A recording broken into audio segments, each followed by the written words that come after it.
আসসালামু আলাইকুম। কেমন আছেন আপনারা? আমি ভালো আছি, আশা করি আপনারা ভালো আছেন। আজকে আমি আপনাদেরকে দেখাবো একটি সহজ পদ্ধতিতে একটি রান্না।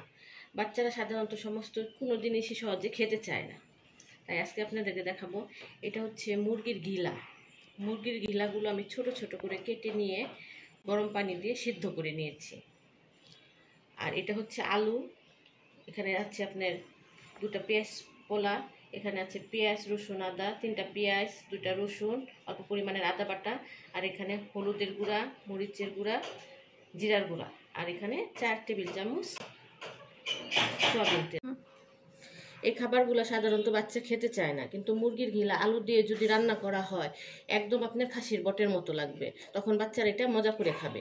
আগুনটা ধরিয়ে আমি কড়াইটা চুলায় বসিয়ে দিয়েছি। এখন দিয়ে দিব আমি তেল।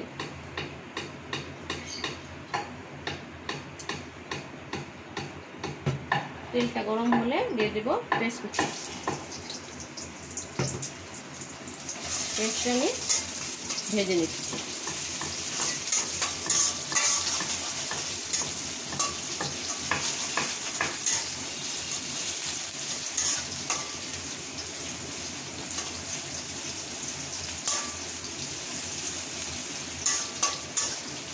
এখানে পেঁয়াজটা আমি এত বেশি পরিমাণে ভাজবো না, মাঝারি আকারে হলে আমি এখানে দিয়ে দিচ্ছি আদা, পেঁয়াজ আর রসুন বাটা।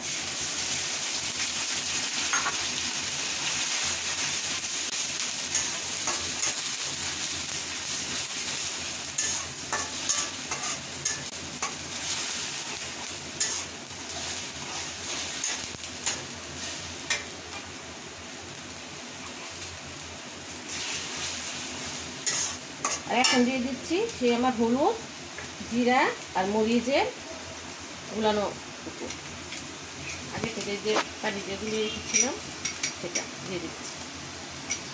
এখন এই উপকরণগুলো আমি ভালোভাবে নেড়ে চেড়ে কষিয়ে নেব।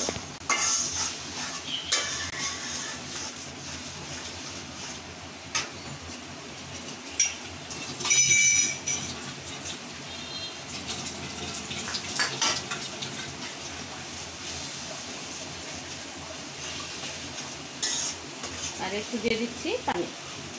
এখন আমি একটু ঢাকনা দিয়ে ঢেকে দেব।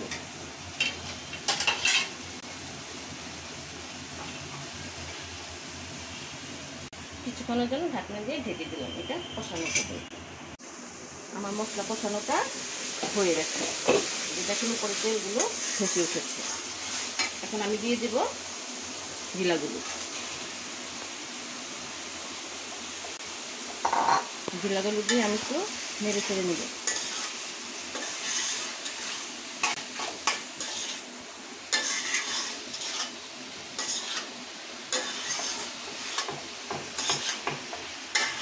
আমি নেড়ে চেড়ে নেব।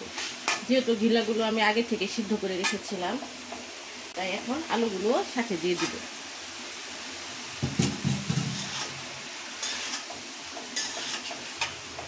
এখন দিব পরিমাণ মতো লবণ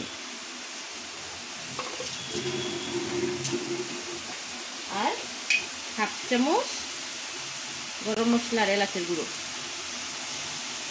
এগুলো আমি হাতে করা গরম মশলার এলাচের গুঁড়োগুলো আমি নিজে বাসায় তৈরি করেছি। এই গরম মশলা আর এলাচের গুঁড়োগুলো আমি বাসায় তৈরি করেছি। এগুলো কিভাবে তৈরি করেছি এই রেসিপিটা আমি আপনাদেরকে আরেকদিন দেখাবো। একটু সামান্য পরিমাণ পানি দিয়ে দিই। অল্প একটু পানি দিয়ে দিলাম। পানি দিয়ে একটু নেড়ে চেড়ে একটু ঢেকে দিব। তারপরে 5 মিনিট পরে আমরা আবার ফিরে আসি। কষানো হয়ে গেছে।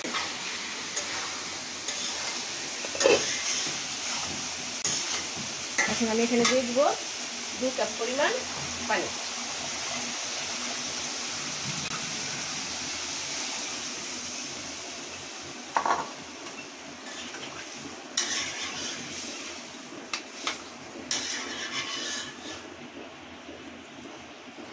পানিটা শুকানো পর্যন্ত আমরা ঢেকে দিয়ে অপেক্ষা করব।